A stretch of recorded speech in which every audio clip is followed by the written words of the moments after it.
Papa papa mangate. Nipata mabimbe kega boye. Na banda wapie, na pema wapie. L'État a kutala yango.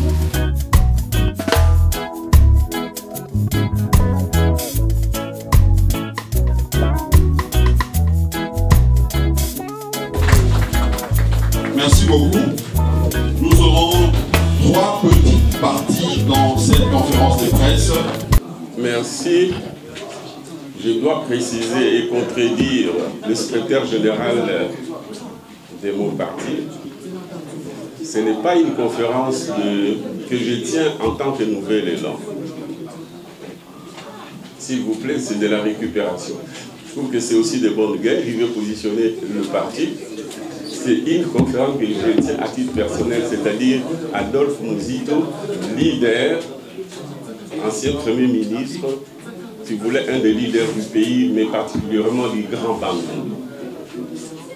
Et c'est à ce titre, dit Bangani Bazo Tchamakele, ils ont un militant à Nouvel-Élan.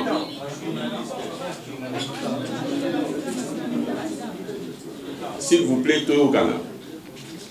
Nakoloba mingi mingi na lingala moke na français parce que makambo oyo tokosola lelo etali population bon bino lokwa bolobaka français na lingala bokoka kotraduire na bato oyo ba auditeur na bino to ba téléspectateur na bino. Merci ndenge boye ebele ba journaliste awa tokosola mingi makambo etali kwa mutu. Il faut préciser, il faut distinguer quoi tout territoire. Balobaki ba image ezala to ba photo soki bokoki kolakisa territoire à Kwamutu. Il faut distinguer Kwamutu comme territoire na Kwamutu comme cité, chef-lieu du territoire. Non, il ne faut pas montrer Kwamutu, il faut montrer le Bandundu comme ça, on positionne Kwamutu dans le contexte de la carte du Grand Bandundu. Est-ce que les journalistes, vous avez la carte wana? Bon, nakolobakaka. Bon, quand on a eu une décision, il y a Kokende. Quand on a eu une décision, ngai na baninga ya parti mais balandi ngai lokola ba on va accompagner ngato kende ki na cadre ya parti. Bien sûr que va se positionner pour la campagne na bango na lisika parti ezali implanté pour lisika pe parti ezali implanté. Faut distinguer na deux possibilités. Soit Kolongo a na Kinshasa na Juinzela à Maï par le fleuve, j'arrive directement à Kwamutu et ça au bord il y a fleuve. Je crois que c'est plus ou moins 4 heures de Kinshasa. Soit dans la ligne Zela Mabele, par Motuka, à partir de Kinshasa, c'est-à-dire ville et pas d'Ozali, Awa, dans la ligne Zela, il y a boulevard Lumumba, Tukei Nzela, il y a Kwango Kwilu, à partir de Mongata, Tolongwe Nzela, il y a le prix national numéro 1, Tokoti, nde tokei nzela nzela ti na disons na nzela mabele ti na Kwamutu. Comme objectif nanga ezalaki premièrement toucher du doigt, voir, écouter et puis pour analyser cause profonde ya likambo oyo ya mawayeli biso na territoire ya Kwamutu. Le lokola objectif ezalaki que na koka kosongata na mwa moke ba population oyo bagi victime, il y a des incendies, victime, il y a des tueries. Bazali ko sala déplacement, ba mususu ko bakende Kwango, ba mususu bakende Kinshasa, ba mususu Kwilu, etc. Na préféré ki ko kende Nzela ya Motuka. Inkolo basika, tant on a longé route numéro 1 à partir de Mongata to Koti, Kalamingi était aussi si Kinshasa. Tokei Tokoti na Kwamutu te Tokei Nzela Nzela. Donc tout ça qui option wana. On est à première précision. Donc quand j'ai dit j'étais à Kwamutu, c'est pas Kwamutu entendu comme chef-lieu cité à Kwamutu, mais Kwamoutou comme territoire, en ce que nous avons dû traverser plus ou moins 250 km à partir de Mongata, Tito Kéligoko, un chef-lieu, il y a Kwamoutou, c'est-à-dire, oui, qu'on appelle aussi Kwamoutou, et pas tout le temps, il y a ma consigne administrative, ma chef coutumier, ma force vive et la société civile, la notabilité. Voilà, il y a une première précision. Deuxième précision, tant que Kwamoutou qui chasse les alliés à peu près 200 km, moi et les alliés. Kwamoutou qui chasse, comment je peux dire, distance est à 0 km. Parce que toujours quand les on a 0 km. Parce que tant que le baga, pourquoi on a Kwamoutou 300 km, mais pour non, je crois 450. Pour la Yango, il faut qu'on d'abord la Mongata et ainsi de suite. Non.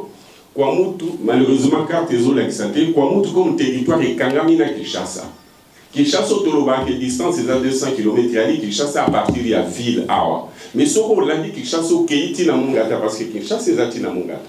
Donc, pourquoi t'en as Kwamoutou, est à 0 km. Et puis, côté vers ouest ou est, côté à fleuve, je pense sous ton contrôle, là. Côté à ouest, côté à fleuve Congo. Donc, Kinshasa écoute tant de Kwamoutou. Et Keiti, na rivière Kwango.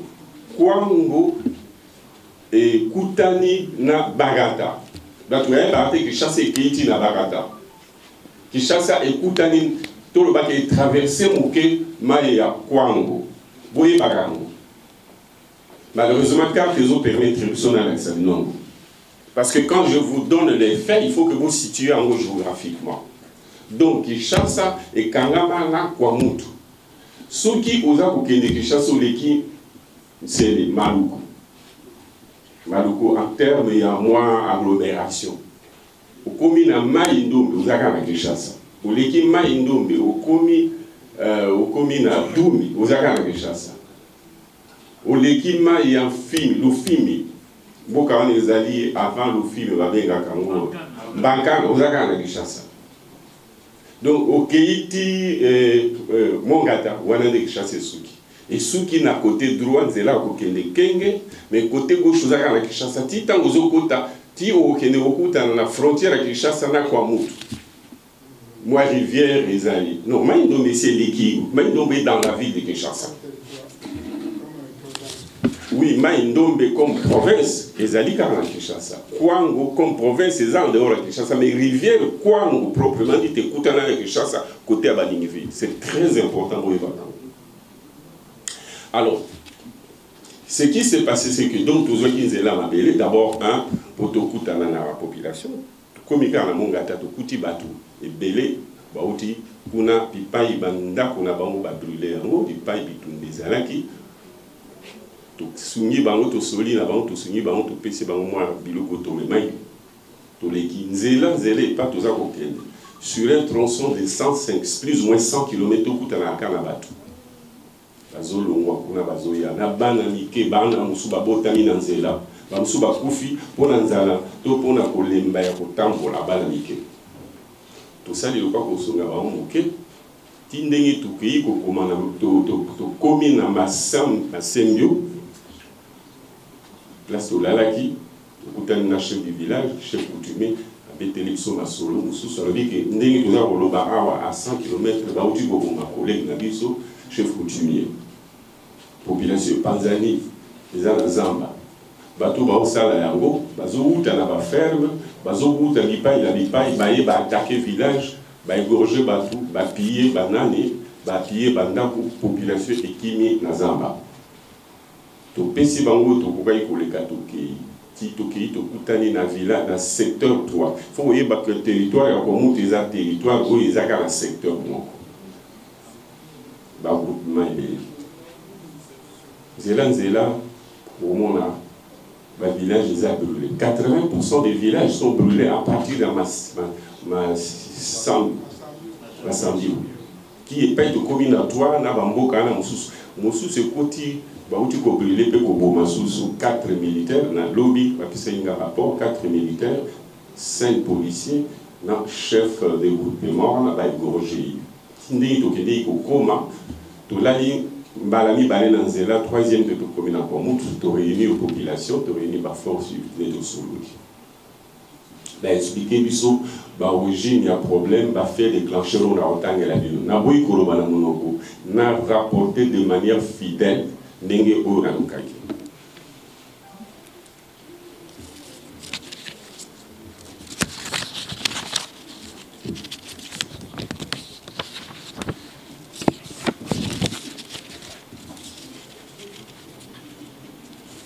Quelles sont les causes et quels sont les acteurs au conflit? Cause immédiate de ce que j'ai entendu, des différents témoignages et récits de plusieurs acteurs de terrain, il n'est pas évident de dire quel est, en d'autres termes, avec précision, quel est l'acteur ou quels sont les acteurs proprement dit. Toutefois, on peut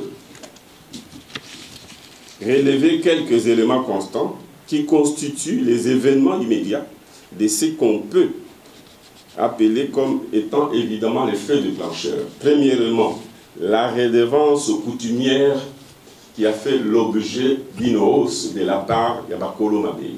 Redevance c'est Nikolobani. Moi, pas Oyo, chef coutumier Kolo Mabele a Sengaka Nabatu Oyo, Baye Panaye, Bazu Mabele, a Pessi Baron Mabele pour n'a pas exploité. Basala Bilanga. Tant qu'on va reproduire à la fin de la saison, saison, nous sommes ces aramoko, récolte, nous sommes ces aramibales. À la fin de la récolte, on peut ça qui manque. Il semble que moi, c'est Salamaki de la part du chef coutumier. Bongo, Oyo, exploitant. Mingi, Yaka, mais ceux qui bouillent, qui balobi Yaka, Ezali, Bango, Kakate, mais na ba communauté moussousi à Congo ou Bakota pour na basara mabele. La zone qui divergence na et le Kwana ba bengi redevance na ndenge ba matisaki. Et ça les maki partout au même moment, mais ils ont fait déclencheur na ici comme moi divergence les alaki. On a premier fait Oyo et Chaki moto na poudre. Yami Balé, l'installation d'un chef Yaka sur une terre teke. Bateke, to ba Oyo bazaki koya pour exploiter. Na mabele na bango, ba sepela kite que ba Oyo baye pour exploiter na mabele na bango, mingi bayaka, ba koka ko installer mokonzi ya mboka na bango to ye bipai na bango na mabele Oyo eza ya bango. Linkoluba bayaka bipai bazalaki bazui ferme na mabele ya bateke baza ko exploiter bakomi mo ebele sikoyo moko na bango ba installer yé comme chef coutumier na mabele et se pelisaki bateke ti wana pe ekabola ki bango ba défait de plancher ya wana to zongelango tangu tokokota na ba détail tangu poser la question. Quels sont les acteurs au conflit? Pour Nazala beaucoup plus précis. Balobi que logiquement, dans un conflit qui oppose deux communautés qui sont parties au conflit, ici il faut parler de Teke et Yaka. En fait, Oyo Bazaki na conflit. Et Balobi Boui. Bango Balobi que tant que biso to vendre entre biso bateke na ba Yaka, un ezalakati entre biso. To balanaka, to botaka. Oyo mbala oyo bazako kamwa ndenge conflit ekoti ba komi ko bomana.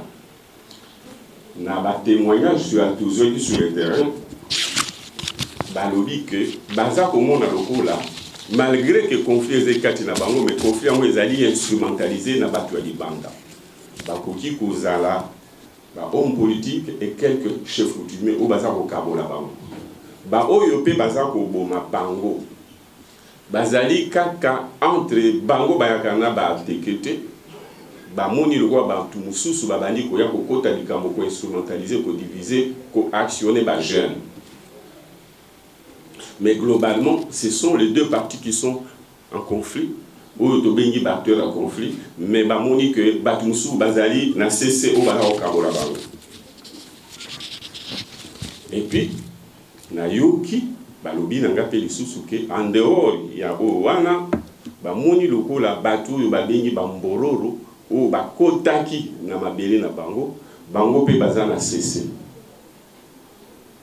Mais mpo na nga lokola na monaki bambororo te ba désignaki bango te moyena lobela yango avec affirmation te. Mais ce n'est pas parce que na monaki yango te que na koyi koloba ke eza te ekoki pe kozala. Awa tokotia commentaire le moment venu pour dire que na niveau na ngai lokola na kotambola na nzela bien que ezaki na kati ya kwa mutu nazali qualifié te pour napesa ba détail parce que na kota ki penza na kati te. Donc bango mo lokwa ba moni ke bazo soupçonner bongo nga na koyi ko affirmer te na koyi pe ko boya te.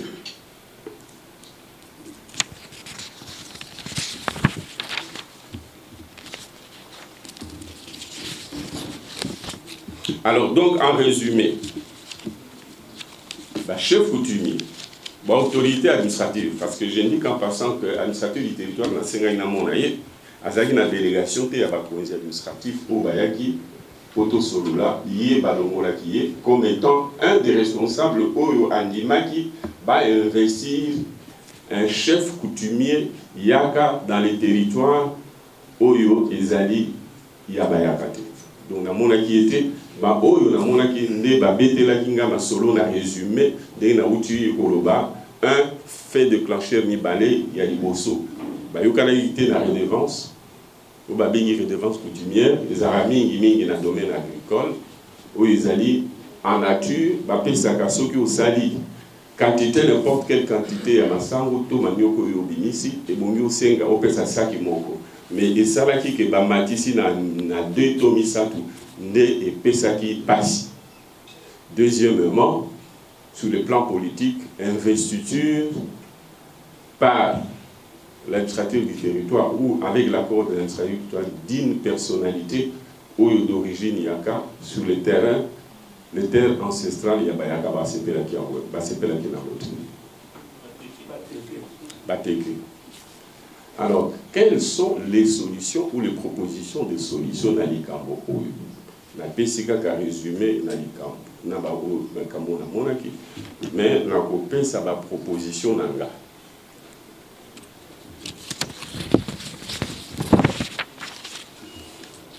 ba proposition nanga ko pesa sur le plan sécuritaire, sur le plan humanitaire, sur le plan politique, sur le plan, si vous voulez, légal ou réglementaire, sur le plan économique aussi. Sur le plan sécurité, le roi Boyebi et Bongaki, ils ont trop tard, que Bakonzi déjà les Camerounais et Bandaki na mois et en juin. Moi, les Bandaki déjà là. L'autorité, kuna ezala nationale et provinciale, ça là qui le roi retard. Bisonnios to le baquet, les Camerounais tout le monde le roi d'ici. Ce qui tango na l'autorité va intervenir. Dengue bazali ko belela. Na banzi ilingai ko ya mais na ndengo yé brusquement notre pays. Et puis je dis qu'en passant que les Cambo Poyo, ils allaient presque partout dans le Congo. Évidemment, na est ils allaient entre la communauté congolaise et la communauté étrangère. Mais le conflit aux alliés entre communautés dans le Congo, entre tribus, ils en ont cassé. Il y en a partout, mais ils ont se manifester sous cette forme de violence. Mais tout vivant qui a déjà, Banéo et l'équipe, na Yumbi, Kamuna Centre dans le Kassai, et partout. Mais aussi, en dehors, il y a conflit entre les communautés. Toi, il y a conflit, même au sein, il y a même communauté. Il y a Mabélé, il y a Mabélé, il y a Redevance à Mabélé. Tous alliés peuvent un conflit au sein d'un même groupement. La famille est élevée, Bazoé la Bokonzi. Que Bazoé la intérêt à Mabélé, ou Babengi Redevance. Ça, les makana va produits agricoles, et ça, les marapés na banyameli, il faut que ça puisse. Mais oyo nazo lobela ezali oyo ya kwamuti on a lobby sur le plan sécuritaire et bongi bakozi ba renforcer sécurité sur place. Et à la police et à la militaire parce que na ba détail na kopé ça on se retuni mutuna ba o baza coopérer non seulement avec ba arme blanche ni ko ba couteau ba machette ba mabanga mais baza pe ko opérer na ba arme de chasse ba calibre plus mais baza pe coopérer na ba arme de guerre. Yango sur le plan sécuritaire à très court terme tosengi ba konzi ba renforcer sécurité kuna des à la police et à l'armée pour combattre les forces négatives qui commencent à opérer. Que les forces négatives vont parmi la délinquance, il y a Mboka, il y a la communauté au sein de la communauté jeune, on va profiter pour mettre des barrières pour rançonner les passants et même tuer quelquefois. Mais aussi les forces extérieures au basali supposé ou réel n'est pas à. Donc sécurité. Ma casse de la part il va renforcer parce que n'est autant pour la qui bisika mususu au coup de la population bakimi na zamba ou bien baza na mboka mais moyen ba que les zamba kuluka bilei pour ça la chasse pêche bilanga na bango ceux qui bon au monde depuis 2006 là on a chasse produits agricoles et matita parce que offre oyi utaka na quantité côté kwa mutu j'indique en passant que bazali na superficie à 15 000 km². Qui chasse les à 10 000, mais qui chasse au vent du côté les à 2 000 seulement. Ah ouais, dans ma commune, on fait 2 communes, c'est les à 2 000 km. Les restes, 8 000 les à mal. Tu nous as rentré. Donc toi, on a 10 000 km. Mais comment tu es l'équipe qui chasse à la monnaie? Les alliés greniers agricoles, monnaie, où il est ça qui chasse. Alors du fait que Bantu Bazar pour Kende sous Zamba, pour Kende Zamba, il faut vous aller 2 ou 3 pour Naba, où il Bazar pour attaquer, mais il va vendre dans la ferme. Donc, il y a un mboka, tous ceux qui baillent dans mboka, les populations ils viennent tard ou le matin, très tôt, ils opèrent Bakimi Basongi. Donc, il faut sécuriser ces gens pour Basongi et l'activité agricole dans Bango ou donc, sur le plan sécurité, tu insistes ici. Sur le plan humanitaire,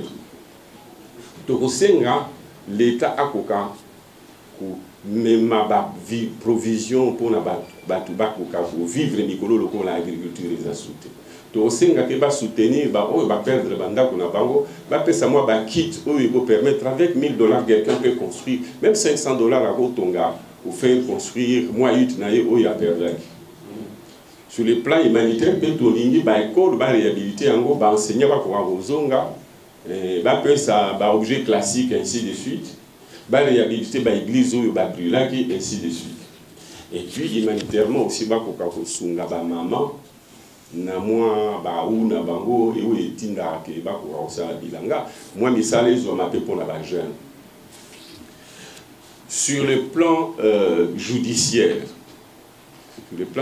il faut que justice ezala installée pour na ba koka ko sambisa Batu oyo ba identifier les criminels ou les forces négatives ba kangama ba juger bango de manière régulière ba sanction et koka comme ça. Sur le plan légal et réglementaire, likambo ba bengi redevance l'État koka ko réglementer pour ba parce que jusqu'ici redevance wana ezalaka informel ndenge ya coutume ba komisango officiel puis ba discuter l'État to province et Coca, qu'on fixe montant au you, à fixer un accord entre les propriétaires terriens et les exploitants. Pour comme officiel, ceux qui doivent produire à peu ça qui boni, ceux qui montent montant boni. Ceux qui, les deux parties, la propriété terrienne et l'exploitant, ils ont d'accord, montant dans des banques, qu'on fixe. Ça, on a niveau national, mais prioritairement, pour ça, que est relevé dans la compétence, non pas à l'État, mais il y a soit administration locale, soit province. Ensuite, titriser, on les a combat à la nouvelle là, ça titre en distinguant ma belé à l'État, ma belé à la communauté locale. N'andenge que ma belé à la communauté locale ou bien ma des terres ancestrales, koka sa bango droit ya kozala la réglementation na bango principalement sous la forme coutumière. de telle sorte que na mabele wana soki yo outi et pas mususu koti na mabele eza na kolona yango eza mabele ancestral okobéir na coutume wana soki batie ke individu ya ke pas mususu outi akoza la chef coutumier te il faut ezala ekomami na mikanda pona ba individu nyonso bakoka korespecte mais soki ezali mabele ya l'état ezala régi suivant mibeko ya l'état ba individu bakoexploiter conformément à la législation édictée par l'état et qui concerne les terres de l'état pour éviter ba conflit et ba yeba pe nature ya redevance bako instituer suivant qu'on sera sur des terres ancestrales bien délimitées avec titre au profit des autorités coutumières ou bien ceux qui tozali na mabele ya l'état faut boyer ba yango ke bateke ba victime peut-être ezali tango rediscutant te bateke bazalaka déjà na 16e siècle 17e siècle bazalaka tout autour alors ville ya Kinshasa ba créé yango c'est vrai dans le 19e siècle en 1881-82 mais population ezalaki awa yaki bateke batindika ki ba ndwa ndele ba ozo côté à fleuve pembeni ya fleuve batindika ki bango ba matana ba montagne nde bakende ki na plateau kuna plateau bateke mais tant que bakomi na plateau bateke na 1960 donc au 20e siècle vers la deuxième partie du 20e siècle na 68 nde ba lungi chasse ezaki côté ma disuka ki na Sina et ba tindika ngoti na Mongata donc bazaki obligé ya ko perdre le pouvoir coutumier na bango na ba terre ancestrale na bango alors loko la sika boye les frontières que chasse comme pene na maluku pour sécuriser le pouvoir coutumier na ba droit ya communauté wana pour titriser ma belle na bango en faisant la distinction entre oui Isa et l'État là où Isa et Bako pour na base à la quand même à préserver coutume na bango va préserver ba droit na bango pe tant pour besoin à développer ba ko ndima ba ko kafoya communauté na bango se moderniser si ka wa ba ko luka configuration mususu ezo préserver ba intérêt na bango pour na makambu eza lokola awa tendenge ba perda parce que ba parti politique la kateta wana mundele biso mogope vision penze za qui te pour préserver ba intérêt na bango soit ba kota dans le capitalisme soit ba kota dans la société moderne dans la république à travers le parti politique pour ba ko zoa ba droit na bango et za la politique et za l'économique réfère mon sous-saut de Senga et vous avez sur le plan légal, il y a déjà la titrisation. Réforme mon sous-saut sur le plan judiciaire, on a lobby qu'il faut Bassambi Sabatou, il faut identifier. Bassambi Sabango, Bachabang, s'il faut. Et sur le plan économique, dernière réforme ou proposition, Babongi Sanzela. Pas seulement pour l'intérêt de cette communauté, pour tout désenclaver Bango, c'est-à-dire que comme ils allaient 200 km entre Maluku, chef-lieu qui est au bord du fleuve, et Mongata, ceux qui ont traversé le milieu, il y a Kwamout, ceux qui allaient pour permettre, grâce à la communication, c'est-à-dire en termes de route, mouvement, ils allaient facilement, et puis activité économique, et parce que ce qu'on a dans le cas, il y a Kwamout. Pas Kwamout sur les fleuves, mais vous allez dans le cas, activité, vous allez un zéla pour na oya kobima na chasse nzele à Mabi pour obima na Mongata. Deuxièmement, attaque aux alliés dans le fleuve pour produits agricoles et comme pénépéné à Kwamout to pembeni à fleuve et kukakoya parce que fleuve Congo les alliés voient boulevard, mais un boulevard ne vaut rien s'il n'y a pas de bretelles.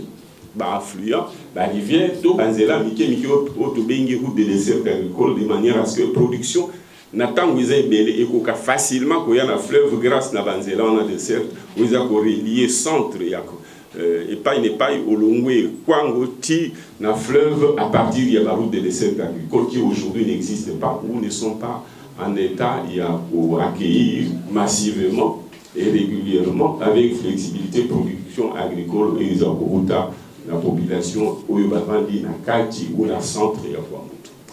Voilà ce que je peux dire jusque-là. Les restes, je me mets à votre disposition pour des questions éventuelles. Merci. À ma connaissance, les résolutions n'ont pas été publiées de manière adéquate, de sorte que je n'ai pas eu l'occasion de les lire. Mais moi-même, quand je suis descendu sur le terrain, quand on a quitté qui na moni ba éleveur, na moni pe ba nyama na ba. Na yé na pesa qui rapport na ba autorité. Premièrement na lobby na bango. J'étais reçu par le premier ministre Subala. Na bi ici yé na ikomaki. Lobby 1 ba nyama wana eza ko bebisa mokili ya bato, ba agriculteur. 1 ba bebisa mai. Ba étant ba bebisa pe bilei na bilanga la population. Il faut que bakonzi batala yango. Deuxièmement, batu wana baye bazana mikanda o eza ko pesa bango autorisation ya ko sala élevage to commerce ya élevage na ndenge kokite. L'État a koka kotala bango atala pe likambo wana. Troisièmement, mabele wana toyebite za la ya l'État to ya communauté, loko la classification des alaraté. Ba chef de terre baza ko se plaindre na ndenge ke batu wana baye balobi te baye na nzela ya l'État ya batu ya gouvernement. Bango mabele wana eza gouvernement te eza mabele ya koko na bango. D'où les conflits latents qu'il y a entre les communautés locales et l'État que nous n'avons jamais tranché.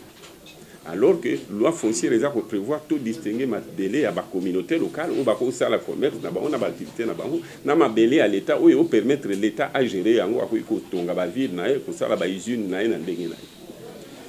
Alors baza ko se plaindre population eza ko se plaindre que ebongi bato baza ko ya pona ko sala élevage quelle que soit origine na bango ba ko kakumi pesi pa na bango po bango ba pesa bango mabele sur base ya contrat ba futa pe redevance ce qui mbumato et boele oyo ba et botami na mabele na bango ezaki pe occasion pe ba communauté locale ba bina ngai pe ezali lokola pe parc ya Bukangalonzo l'État a tongi yango abosani province alors que ça domaine agricole abosani biso pe ba communauté locale. Enfin ba lobi pe ba nyama wana ya na maladie ba mustite ba biloko nyo c'est ça ko bomba bango yango pe eza ko pesa maladie na population. Il faut battre l'état de santé na bango. Na yebite suite nini ba réserve ki les loko wana. Na kanisa soki ba landela kango ba kokai koyeba 1 batu wana bakendaki wapi. Bangombe wana ekendaki wapi ezali to ekufa et soki ezali ezali pa wapi. Donc je peux pas vous dire quelle est la solution qui a été trouvée. Ni l'exécution, vous parlez de l'exécution de cette solution-là. Mais globalement, sachant que toi, Nalikambo Mounene, Banda Tozwali Panda, pays Ezwali Panda, mais la population, colonisation n'est pas les cas. Colonisation est un acte économique avant d'être un acte politique. Acte économique en ce que les Blancs, l'exploitant occidental, Léon Poldé, a Botolaki, Mabele, Nabako, Konabiso. Teke, Wumbu, Lunda, Yansi, Chokwe, Luba, ainsi de suite. Et comment il y a Léopold, à Katimandambo, à Tikeli, la communauté locale. Biso tango to bengani colonisation, ba o bazwa bukunzi ba maintenant pour mabele localiser ya bango comme c'est eux qui sont au niveau de l'État, donc ils sont les relais de l'État indépendant du Congo. Moi je fais partie de ceux-là. Mais na beta toujours mbele na ndenge ke tokuka ko reconnaître ba communauté locale mabele na ndenge ke soki minéraux ezali wana yende a chef coutumier chef de terre a négocier na investisseur étranger a eu pourcentage na à côté na actionnariat en même temps zo redevance oyo entreprise ba ko créer dans laquelle il y a Rosala ba futa redevance na communauté na tout comme ba ko futa pe redevance na l'état taux impôt sur le bénéfice réalisé par l'entreprise. Les Cambouana, tant que tu précises en outé, tant que tu es titre et que banda toujours créer conflit, même dans les investisseurs étrangers, au Bakouyouya, bas à la l'aise, va négocier na Kolomabele, bas à la tranquille. Parce que les lots, ils allaient ceux qui investisseurs à s'installer na Bukangalonzo, l'État qui imposé, mais communauté qui continue à bouder, souka souka, il faut bien dans mon boulot, moutouna aux à la l'est, investisseurs aux à la l'est. Yango. Ils ont dit que même au sein groupement, on va éviter ma belle ou ils ont nani dans la même famille, nani azana droit et puis redevance par Okabola. On est entre chef de terre, naba sujet, naba membre de la famille, donc ces problèmes pour ne l'avoir pas résolu, les lots n'a eu que le banaote, bangombo les ali wapi, ba éleveur wana bazali wapi. Merci. Bon, maintenant, par rapport à la première question, je n'ai jamais dit que partout on a besoin de refinement. Même si je le pensais, ce n'est pas à moi de dire yo longwa, c'est à l'État. Et on a ça que l'État sur la responsabilité, n'a pas proposition, on appelle ça qui que immédiatement celui-ci à la bongo, mais dans moyen terme, l'État a encore titrisé ma belle pour éviter le problème où il y a un boula où il y a un Naza pour insister que awa tokoki koloba conflit ezali entre biso na ba communauté étrangère où ils ont envahi biso. Par exemple dans Moro loba okutsa ba nyama ya ndenge okosto ebité na est du pays de l'autre. Mais il faut qu'on y que en dehors il y a wana mais même entre biso tous alliés na conflit en Mali. Peut tous na conflit en Mali. Je vous dis en passant en tant que jeune, que tant que nous eu indépendance, nous étions 9 millions à 1900. J'ai dit 1900, c'est-à-dire 1900. 15 ans après Léopold Aya. Donc, toi, la statistique à 1885. La statistique à il y a 1900. C'est-à-dire 60 ans avant l'indépendance. Donc, de 1900 à 1960, 60 ans, le moins qui 9 millions à 1900. La 60 au commis 15 millions. Nous avons bien. Et dit que la population de 9 à 15, c'est-à-dire 6 millions, et bien ça qui en 60 ans. J'ai dit combien? 6 millions de plus en 60 ans. Ça signifie 1 million chaque 10 ans. Je ne sais pas ce que les autres ont dit. C'est-à-dire que la population, chaque 10 ans, est augmentée une année. Chaque 10 ans, plutôt, ils ont augmenté d'1 million. 9 millions, 10 millions, 11 millions, 12, 13, 14, 15 dans 60 ans. Chaque 10 ans, la population a augmenté. L'administration coloniale a une mesure qui a préparé pendant les 10 ans cette augmentation d'1 million. Mais la population a augmenté de 3 millions chaque année. Dans 60, tu as qui 3 plus ou moins au kilomètre carré, 3 habitants. Si vous avez 50, 47, 50 habitants au kilomètre carré. Donc, ma belle, tout comme vous allez belle. Donc, Congolais, mon voisin, n'a 2 hectares. Congolais, nous avons un Congo, on a 2 hectares, surtout Kaboli. Oui, bien. Vous avez 2 hectares, tout juste stade de martyrs, tout multiplié par 2 hectares. Nous avons moins donc, ce que vous avez dit dans la famille, nous avons 20 hectares. Mais il y a des provinces où ils sont à 5 pour 1 hectare. 5 sur 1 hectare. Il y a des provinces où la population est élevée. Comme tu pas toujours où tu as Bazali plus ou moins 11 habitants au kilomètre carré, c'est-à-dire 11 pour 100 hectares. Ça signifie qu'individu mourir à Kwamou Bazali n'a 10 hectares il est encore. 10 hectares. Donc, Bana m'a belé par rapport à la population Bazali, parce que Bazali a 200 000 à Guadeloupe, plutôt à Kwamou. 200 000. À 200 000, on a Bango Mogo Bateke, na Bango Bauti Lipa, na Pembe, na Bango, Bango Bauti Kassai, ou province orientale d'Équateur. Les autres, ils m'ont belé parce que modernisation des alités, agriculture intensive des alités, des alités. Mais sinon, Bana m'a belé. Mais Bazar belé, mais Bazali menacé par Kinshasa. Parce que Kinshasa, tu as 20 millions sur 10 000 km². Bango Bazar 200 000 sur 15 000 km². Alors, comme Kinshasa, tu as 20 millions sur 10 000 km², vous allez à peu près 2 000 habitants au kilomètre carré, s'il vous plaît. Mais le chiffre, on va se familiariser. Lobby, ils seront l'objet d'une agression sournoise.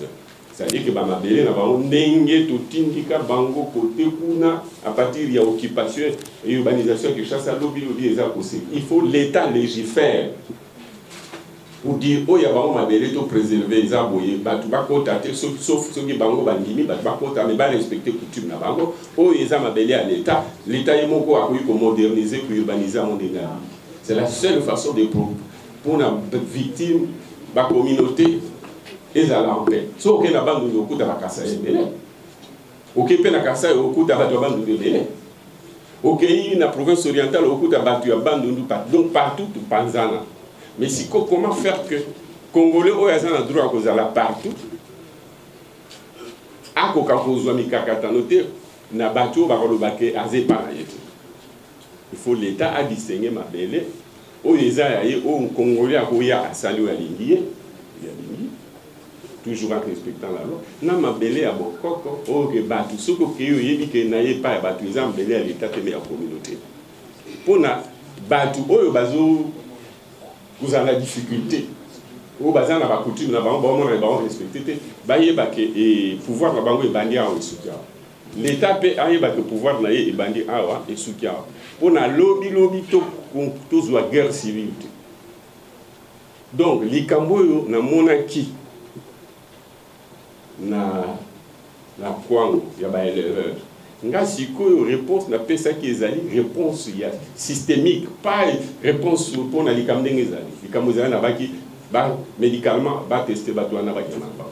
Deuxièmement bapesa bango mikanda so basengi me mikanda ngo baloba nani moto apesa eske kolo mabele to l'État suivant que mabele ezali ya bancêtre la communauté to eza ya l'État baclassifie à moyen terme solution ezali wana. Donc oyo baza koagir dans les noirs dans ndenge oyo olobi soki bazali ezali réponse pas à ma modeste personne, c'est une conséquence du fait que les gens font ce qu'ils veulent et l'État est absent. Il n'a pas réglementé la redevance. Ce qui est redevance au Balouake, Moutoua Sali, autant de tonnes, autant il y a sac, il y a maïs, et ça a précisé, montant fixé, conflit en Ekokaï Kozalate, tout Ekokaï Kozala, mais l'État n'a pas intervenir à dire non, du Camboloko, la dès que nous dit Boye, au Salabé. Mais il y a un vide du juridique qui fait que maintenant, comme il soit là-bas, ce qui l'État a légiféré en titrisant les titres à l'obi que dans le Kwamou, cette partie est Zayanga, cette partie est Zabakolo Mabele, Bango va s'organiser coutumièrement, Mabele Zala, Bango, Oyo Banini Koukeni, qu'on a en foot à redevance, c'est pas pour. À partir de ce moment-là, malentendu, vous allez dire. Donc, la Nélo, chef Tenke, Yebi Mabele que Zaya Bango, mais Bahana Mikandate, Bazali protégé par la loi. Bazali sécurisé par la loi, Bazali sécurisé judiciairement, pouvoir judiciaire étranger. D'abord, fusion judiciaire en Europe, étranger à malade, parce que les alliés infantilisés, les alliés affamés. Donc, injustice, les alliés pénacati. Donc, on a un pouvoir judiciaire qui a des problèmes liés à la faillite générale de l'État. Donc, il y a une solution, on a repéré ça, les alliés, une solution à l'État, une solution à la société. Et progressivement, en dehors, il y a on a opéré ça sur le plan urgence, sur le plan sécurité, va protéger tout, va kanga, va géno, va osar, va identifier, va étranger ou va zaliko. Parce que même tant que on va étranger, toujours on va en cas quand on va service na biso ya l'état, on va aner, va kanga abatu, va DGM, pouvoir sécurité, police, et la paix défense, et sur le terrain, on dit tout bandara pour spéculer. Même un individu, j'ai pas beau avoir un leadership dans les bandes, mais je suis limité du point de vue à la compétence, n'a pas outil on a utilisé pour collecter information, n'a pouvoir il y a sanction. Jésus, vous allez faire un état des lieux, constater, faire quelques modestes propositions, et puis pour soutenir Batouana psychologiquement, moralement, va se sentir abandonné. Ça se limite plus que là. Et puis je vais m'enrichir de ça pour mettre dans mon projet de société les réformes engagées pour les moyens et long terme pour la Batouana comme pour l'ensemble du pays. Parce que Waneza et puis Fondement, à partir duquel il faut dégager tendance générale dans Boka pour prévenir l'avenir avec l'État grâce aux réformes qu'on mettra dans tous les domaines qui sont en connexion avec cette situation. Mais les propriétaires, les souverains, l'État a un droit à Kolobake. Et si vous avez mais si vous avez parce que vous avez là, il faut l'ongwa. Mais il doit mettre des dommages. Il va bien exproprier. Alors, il va faire valeur au achat. Mais surtout, après, si on a les factures que ici, les investissements, il faut foutre. Même chose dans un village, au village tu peux facturer ses côtés affectifs. En d'autres termes, on a le droit d'avoir des titres de jouissance perpétuelle sur des terrains qui relèvent de la souveraineté de l'État. Donc il n'y a pas une contradiction entre le fait que l'État soit souverain et la possibilité pour les Congolais d'avoir une concession perpétuelle. Les droits de jouir d'un espace de manière, j'allais dire, éternelle, avec possibilité que ces contrats de concession perpétuelle, l'État puisse le mettre en cause, mais en vous dédommageant. Il ne peut pas dire que l'Ongwa a un propriétaire. Non, vous êtes propriétaire de la politique. Mais vous avez un mikanda pour utiliser pour toujours. Ce que vous avez c'est-à-dire que le Gololingui ou l'Exanzela, il faut son mango parce qu'il y a un bénéficiaire perpétuel pour toujours. Voilà ce que vous avez comme droit, soit en tant qu'individu d'avoir une concession perpétuelle, soit en tant qu'entreprise, parce qu'entreprise est limitée dans le temps. Vous pouvez avoir une concession ordinaire qui est limitée dans le temps. C'est pourquoi on dit ordinaire, différent des concessions perpétuelles, bien libérées. Ordinaire, c'est pour 5 ans, plutôt 25 ans, on peut renouveler 2 ou 3 fois, ou 4 fois, ou 5 fois, en tant qu'entreprise. Mais étranger qui est personne physique comme toi, il peut avoir aussi un contrat de concession, pas perpétuel, mais ordinaire. À savoir locataire, vous limitez 25 ans, après il peut renouveler plusieurs fois, pourvu qu'il fasse la mise en valeur et l'exploitation.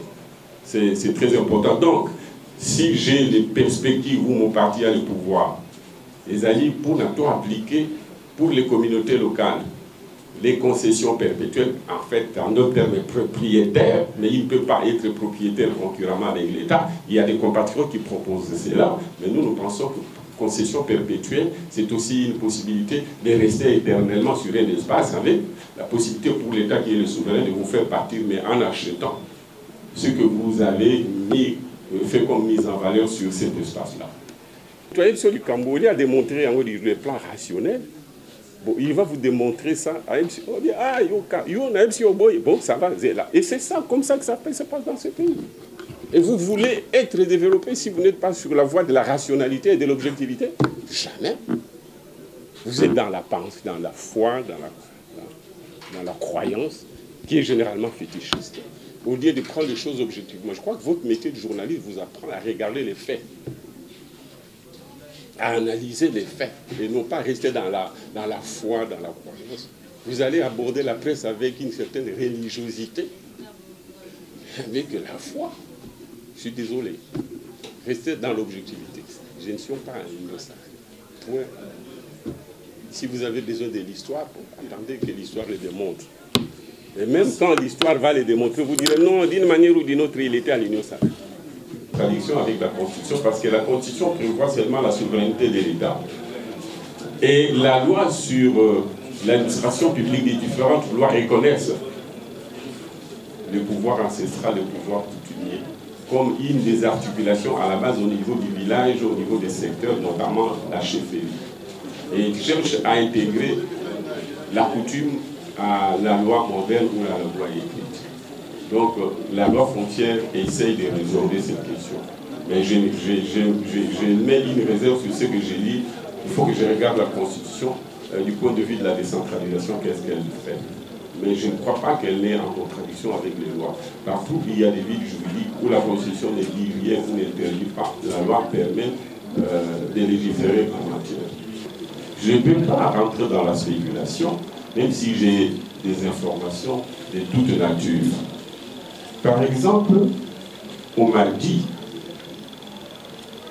à Kwamou qu'il y a des oligarques qui ont acquis des terres et qui, de ce fait, veulent avoir le contrôle ou la propriété ou la concession sur ces terres à condition d'évacuer telle ou telle communauté. C'est un bruit. Tant que je parle d'éléments probants, je ne peux pas en parler, moins encore l'affirmer. Ce sont des enquêtes, c'est dans l'évolution qu'on va établir les faits et la vérité. Bon, les parallélismes entre ce qui s'est passé à Yumbi et à Kwamouth, c'est plus ou moins pour les faits, au-delà de ceux qui sont en train d'opérer de manière souterraine, encore que ceux qui opèrent de manière souterraine les font parce que l'État est faible.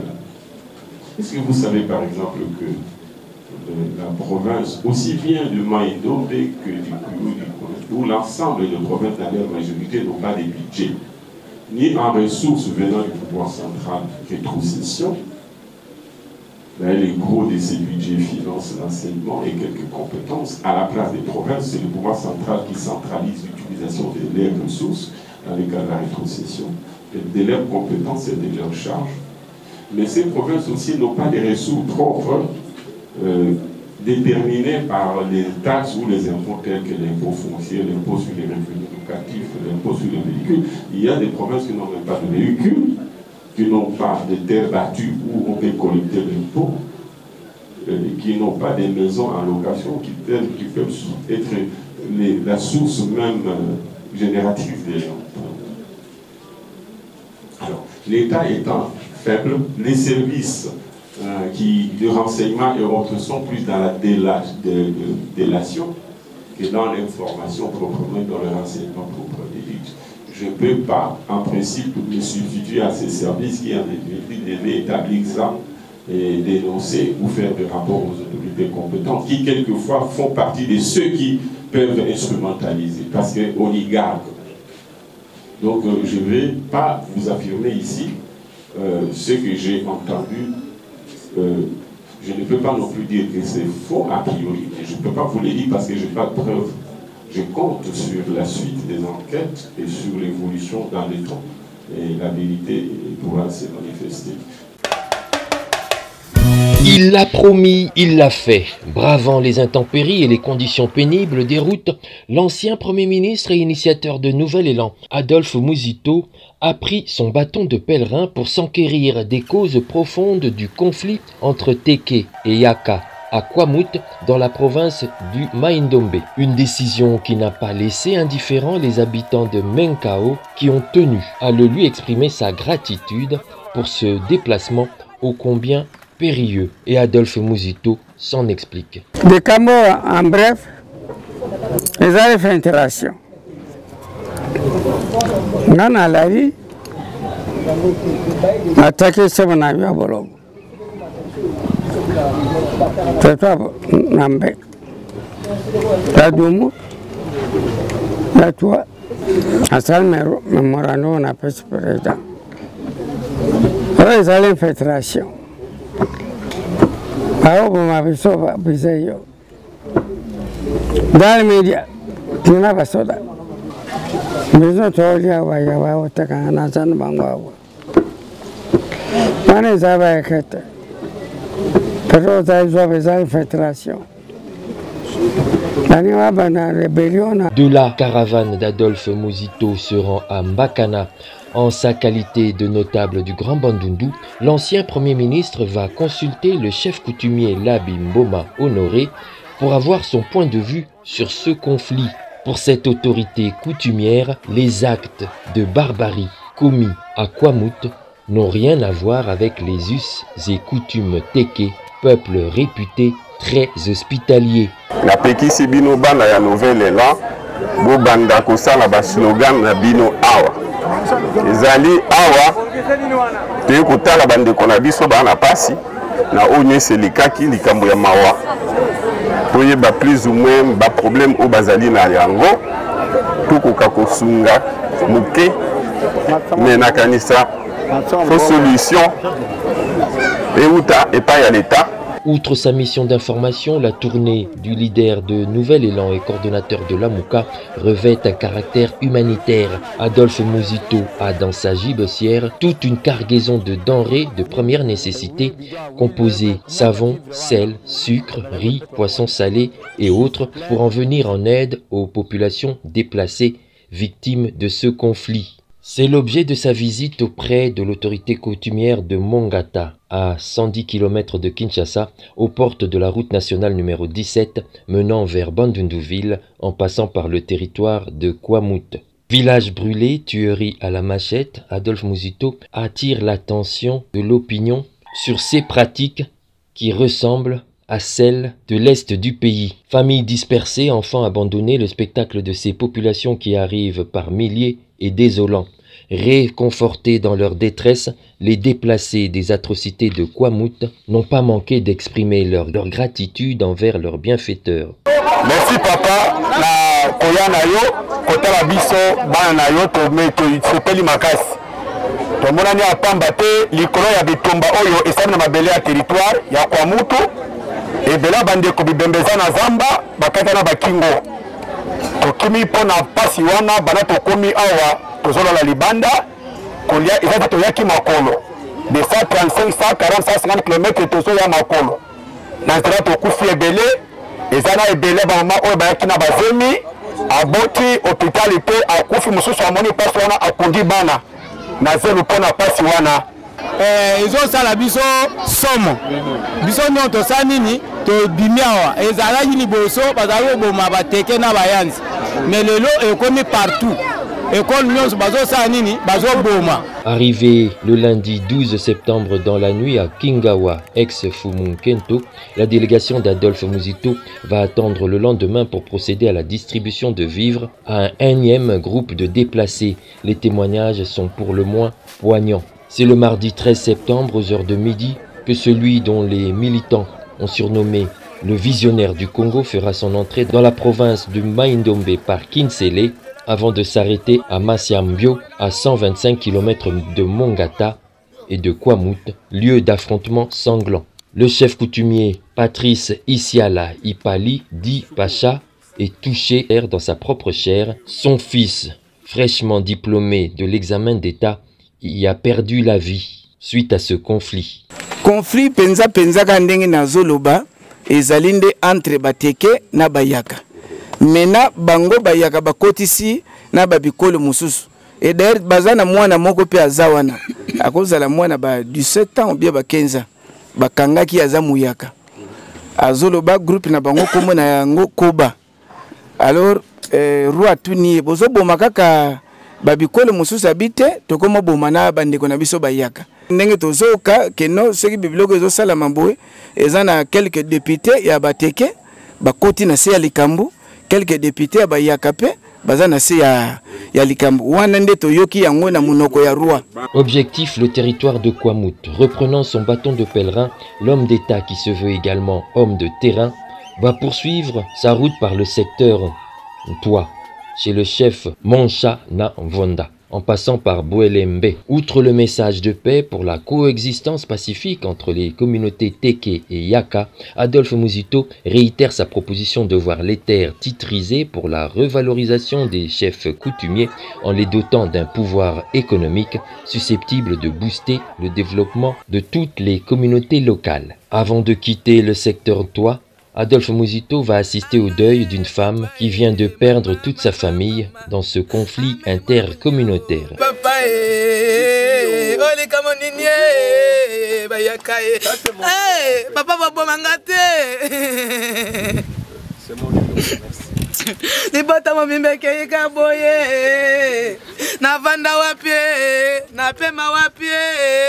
L'État a kotala yango, justice na biso ekotala yango. Communauté internationale, justice internationale.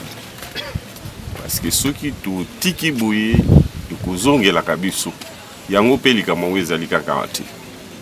Ah oui, peli montre. Mais partout na Congo, les kamongo ezali CCCC entre ma communauté. Les kambo ezali ya mabele. Nous quand on a mabele bele, faut que l'État tient ordre. Sinon tout koubumana. Tout bandit déjà. Donc, naïe pour nous avoir des éléments d'information.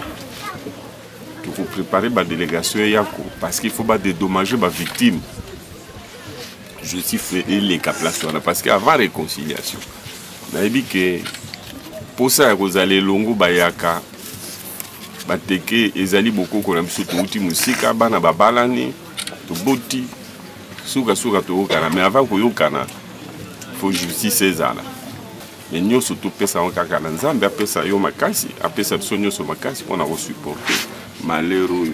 Après le secteur Toa, la caravane motorisée de l'initiateur de Nouvel Élan, Adolphe Muzito, débarque au village Salongo, majoritairement occupé par des ressortissants Yaka. L'hôte de marque est accueilli en triomphe.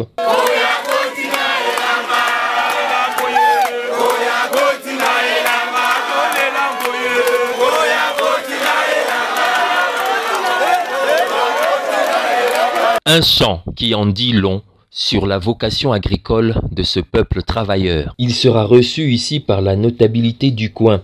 Les activités agricoles et scolaires sont à l'arrêt, le traumatisme est profond dans les esprits, les Yakas se disent persécutés. Auparavant, on restait avec eux, non? Nous travaillons, moi je suis un professeur, nous avons des professeurs Téké et des professeurs Yaka. On est toujours en collaboration. Mais la source, nous on ne connaît pas, parce que nous ne sommes pas dans la politique, nous sommes dans l'administration. Alors, on ne comprend pas, on ne comprend pas d'où est venue cette histoire ici. Parce que même auparavant, vers la fin de l'année, il y a des annonces, même nos chefs d'établissement. On ne sait pas si je vais venir, si je ne viendrai pas. Nous, on n'a pas compris cette histoire. Adolphe Muzito va prêcher la paix et la coexistence pacifique entre les deux communautés. La route pour arriver à Kwamouth est encore longue, plus ou moins 100 km. Il faut se munir de bêches et de machettes pour se frayer un chemin dans cette forêt dense. À Mbomo, la tension est à son comble. Le chef Ya Matiama Ngali ne se sépare pas de sa carabine. À son tour, il évoque les derniers événements survenus à Fadiaka. On parle de 100 morts et d'un chef coutumier tué.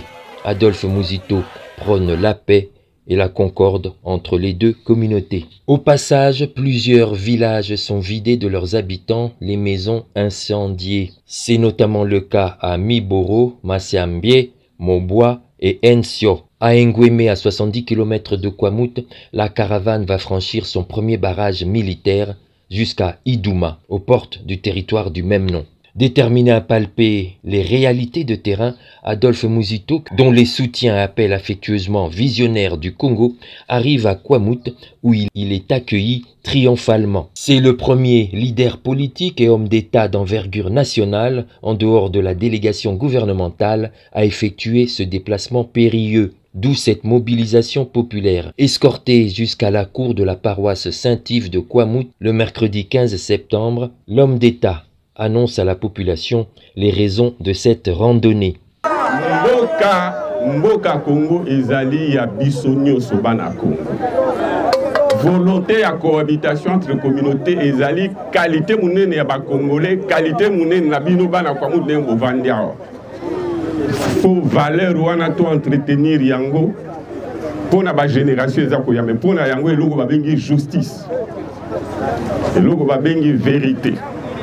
Yango nde ezali base suprême. Et dans l'entretemps, na ko senga de toute urgence ba konzi ya mboka.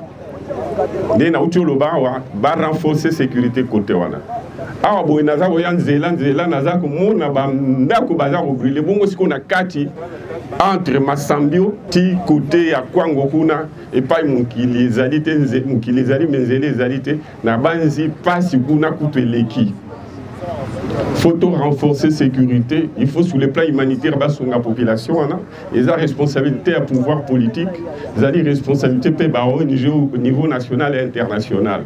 Connaître les causes profondes de ce drame communautaire entre Téké et Yaka, prêcher la paix et la concorde tout en proposant une solution durable pour la titrisation des terres pour faire des chefs coutumiers de véritables opérateurs économiques susceptibles de booster le développement des communautés locales. À la cour de la paroisse Saint-Yves, où il a installé ses quartiers, en homme d'État, Adolphe Muzito consulte dès le lendemain, jeudi 15 septembre, tour à tour, les autorités politico-administratives et sécuritaires du territoire de Kwamouth, les autorités traditionnelles et les forces vives. Tous saluent l'initiative de l'ancien Premier ministre, le député national et leader du Grand Bandundu, Adolphe Muzito. Il dénonce l'absence de l'autorité de l'État et demande au gouvernement de la rétablir en mettant fin à ce conflit d'un autre âge qui a mis à l'arrêt toutes les activités socio-économiques, notamment agricoles et scolaires. Oui, Son Excellence, Monsieur le Premier ministre honoraire, nous a reçus, il nous a donné son point de vue, il nous a tracé la ligne de conduite sur ce conflit. Nous sommes très contents des conseils qu'il nous a prodigués, dont nous allons les appliquer. Il baki depuis le 10 juin, donc jusqu'à présent, nous avons une solution pour l'État. Aza ko jabi so ezate. Iko utuko ya mbanani onwa mojito akomeli biso na maso ya le belibiso toki yango. Mais biso toza kosenga na bakonzi ya leta baliboso toujours batrouve biso solution ozala interlocuteur porte-parole na biso na Kwamutu. Situation comme les biso na Kwamutu, il y a plusieurs causes autour pour identifier yango tellement. L'histoire retiendra que le Premier ministre honoraire Adolphe Muzito aura été le premier leader politique d'envergure nationale à être venu s'enquérir des causes profondes de cette crise entre deux communautés, Yaka et Teke, qui ont pourtant toujours vécu en harmonie. Un enfer sur terre, c'est en ces termes que Adolphe Muzito qualifie le drame de Kwamutu. L'homme d'État invite le gouvernement à rétablir l'autorité de l'État par le renforcement de la sécurité dans ce territoire, à apporter une assistance humanitaire aux populations afin que ce conflit, qui a déjà des ramifications à Mongata, à 100 km de Kinshasa, n'atteigne la capitale.